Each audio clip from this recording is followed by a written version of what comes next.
How you doing, YouTube? This is Billy. So I posted a video yesterday, and Michael, the guy leading the Tectonic School, he commented on that video. I thought it was a really good comment. Um, he was talking about how, in that comment, he's talking about how it's, more the men, were responsible for teaching, you know, people skills that people had 40, 50 years ago that we really don't have today. The old timers are they're maybe not so much as a profession, but he's very right about that, and I figured I'd make a video about it. Um, so what this video is titled and what it's going to be about is learning trade work through volunteering, right? So some of this is my own personal experience. Some of this is things I've seen. Some of this is ideas that I've had over the years, Um, but, some things that I have done, and we'll start there. So I'm a maintenance man, also mechanic, right? Was a mechanic for 12 years. Been building maintenance about 5. So I've been maintaining equipment, vehicles, and our buildings for the last 17 years. Very much geared towards maintenance. My mind works that way. That's how I see the world, is through a maintenance lens. And it really started before my profession because we were broke growing up. So we had to fix everything. Everything, right?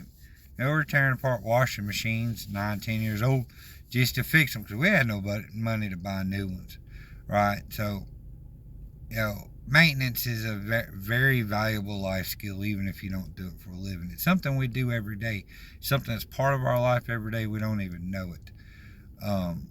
And so, one of the things that I've done in the past is churches, right? So, most churches are really old, they're not very well maintained. And so, one thing that I've done, 2 or 3 volunteers, regardless if they know anything or not, start in one room, right? Might spend all day long in this one room. When we walk in that room, first thing we're doing, we're looking up. Right? We're looking at the light fixture covers, right? We want to take every single one of them down. Most time they're dirty, they don't get cleaned. But it's more to it than just taking them down and cleaning them. We'll take them all down, we'll clean them. But while we're up there, right, we're looking at the sockets, the wiring going to the sockets, seeing if they're burnt, right? Seeing if the fixture's loose itself, does it need to be tightened, right? We're not getting into any electrical work right now, right? We're just base things what we can see, and then if it's something that's notable, we note it down and we save that for a later date unless it's an emergency. All right. Same thing, cleaning the ceilings, right? You would think cleaning a ceiling would be mundane, right? Why do I need to do that? Who cares about cobwebs? Or, I'm just cleaning this ceiling right now. There's really nothing to it. No, there's a lot to it. While you're cleaning the ceiling in whatever way you do, with a rag or a brush or a broom, you're looking. Is there soft spots in the ceiling? Is there decolorations, right? Cracks, right? Is there anything I can see that doesn't seem normal, right? And as we're doing this, we're learning something, right? We're learning how to take tasks that are mundane, silly tasks that you could do brainlessly.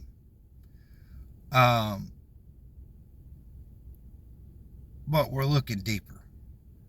We want to learn. We want to teach people how to look deeper. How do these systems interwork with one another, right? How do the systems layer on top of each other to accomplish a goal, right? We want to start training our mind how to look at the systems and look for the small, minor imperfections in those systems that show that there's a problem, right? And learn how to address those problems on a timely manner All right, so that's what this whole task is. This whole day of staying in this one room is just train ourselves to look for problems, to find problems, and address problems. We can apply that in our whole life. But right now, we're just applying that in this room. We're learning the systems, learning how they work.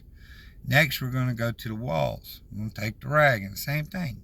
You're cleaning the walls, right? But as you're cleaning the walls, you're looking for trash in the walls. You're looking for cracks. You're looking for soft spots. Looking for if the, outlets are broke or outlet covers are broke or if they've been painted to the wall or if they're loose. You're looking for all these things while you're cleaning, right? So while you're maintaining, you're going to be cleaning at the same time. The cleaning has to be done. And what better way to identify the problems but through cleaning, putting your hands on it, touching it, looking for it. Then you can move on to the doors and the hinges and the baseboards, and these are real teachable moments. You can teach people how to properly nail off baseboards. Most baseboards aren't properly nailed off and they're popping.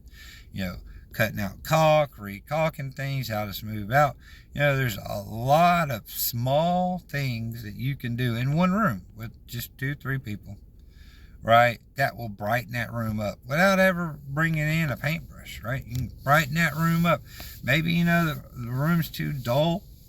So you maybe put brighter bulbs in it while you're doing these things, You think through the solution, if you got people, most people know how to change a light bulb, right?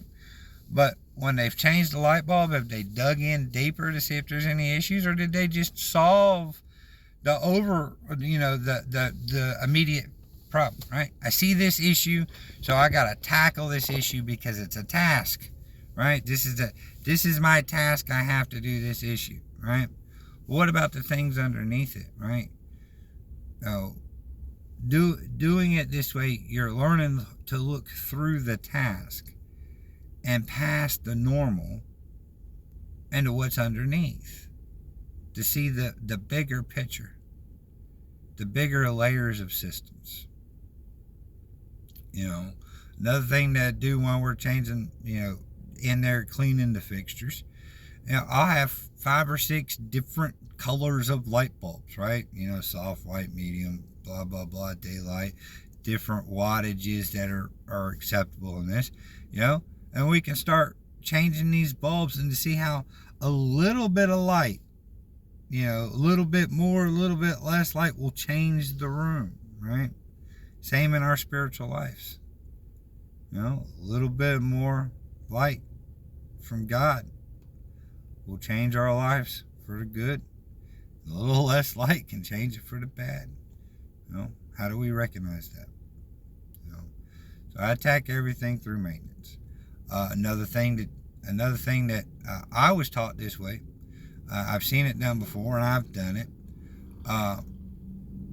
Right at the start of spring, in your neighborhood, your community, your church, everybody's got to cut grass. A lot of people got push mowers and string trimmers. Get a group of guys, 5, 6 guys, 7 guys, maybe the local youth group or, some kids from the neighborhood. Spend a day actually maintaining your lawnmowers, right? Pulling the plugs, checking the spark plugs, changing the pull string, changing the blades, put new blades on or sharpening the blades, 5, 6 lawnmowers, 10 people, you spend all day, learning basic concepts, looking for problems, learning how to address these issues, and learning what to look for, and after you do that a few times, whether it be, maintaining a church building or lawnmowers or whatever it might be, try to do a small group if you can. And then take one of those people from that small group, and next time you have fresh volunteers, take one of those people and use them to help you lead the job, right? To apply the concepts by teaching them to other people that they just learned, to help cement it, gives them a little bit of satisfaction. As you get deeper into this, you have to understand, this is something that I learned through a lot of heartache, over years of volunteering. It's a good thing, though. It's not a bad thing. When you're volunteering, you're helping more than the person that you're helping. Right?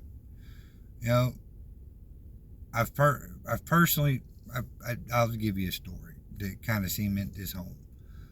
About 10 years ago, maybe 12, single mom, 3 kids, it's middle of winter, busted out windows, got this kerosene heater thing, giving her the pneumonia. The whole family's sick all the time. She's having a hard time working because she's so sick, because she lives in a house with no windows and a kerosene heater that's just not well maintained. Okay? There was only 2 of us out of a group of 6 that went to help, that knew what they were doing. Okay? We replaced the windows in that house, put a propane heater with a couple 20-pound cylinders, something she can load in her car and go to the thing, plumbed it up outside, put the thing in there.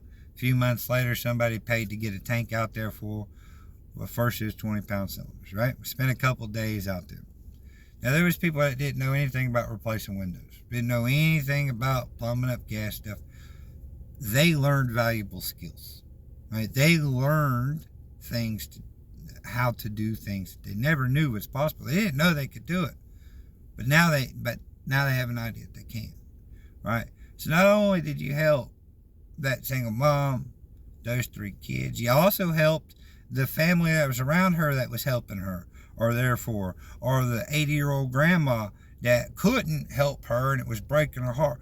But her child being taken care of, it's a weight off her, right? Those people that helped, right? They learned something. Maybe the ones that already knew what to do, maybe they learned something new too, right? Maybe how to lead a job, maybe how to train people, maybe how to find cheap stuff because we have very little money to work with. There's blessings and learning in all this. Every time you volunteer, you're helping more than just the person you're helping. There's a cascading effect here. And you're also helping yourself even if you can't see it. One thing that we are all blind to is our blessings, right? The question isn't, does blessings happen to me? The question is, can I see the blessings that's happened? That might be a larger video. Well, this is going too long. Well, I hope y'all have a good now.